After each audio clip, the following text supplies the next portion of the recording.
quadratic rational equations. So here we have a very similar problem as the last one is solving linear, but when you cross multiply here, you're going to find that you get a quadratic, so it's going to make it a little bit more difficult to solve.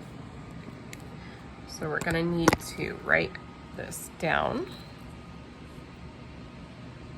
So x plus 8 over x plus 6 equals negative 5 over x.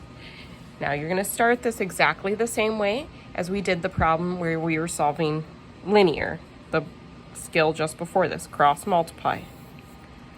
So x plus 8 times x equals, and then we're going to cross multiply on the other side, negative 5 times x plus 6. Doesn't really matter which one you write on which side. I could have put all of this over here and I could have put all of this over there. And, you know, we could have put the x here in the front. That actually might make it easier to distribute. So now we need to distribute x times x is x squared. X times 8 is 8x equals, now I distribute the negative 5. So negative 5x, negative 30. Now here's where this gets more complicated. Because it's a quadratic, I need to get everything all on the same side before I can solve.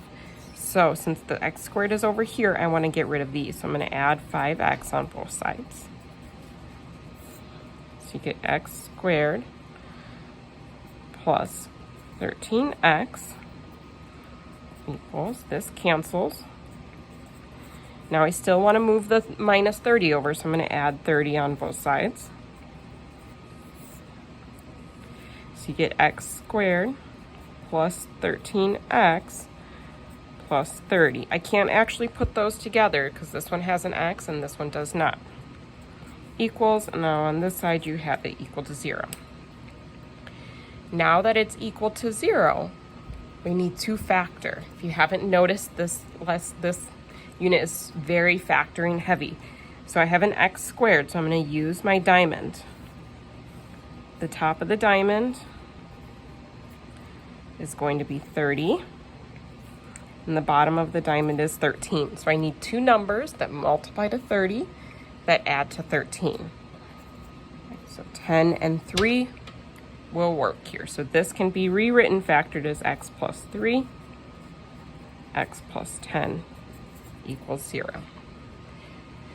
Now to finally solve, we're going to break this into two different problems. Either x plus 3 equals 0 or x plus 10 equals 0. Now each of these can be solved pretty easily. Subtract 3 on both sides and you get x equals negative 3. Subtract 10 on both sides and you get x equals negative 10.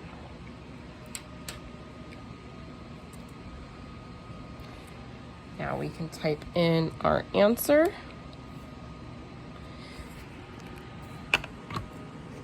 So I'll show you. So I typed in negative 3 and then I just hit the comma button and it created this secondary spot for me to type in my second answer. So negative 10. Let's see if that's how they wanted it. And there you go. Last thing you should do is check your answers. Plug it in and make sure that you get a true statement on both.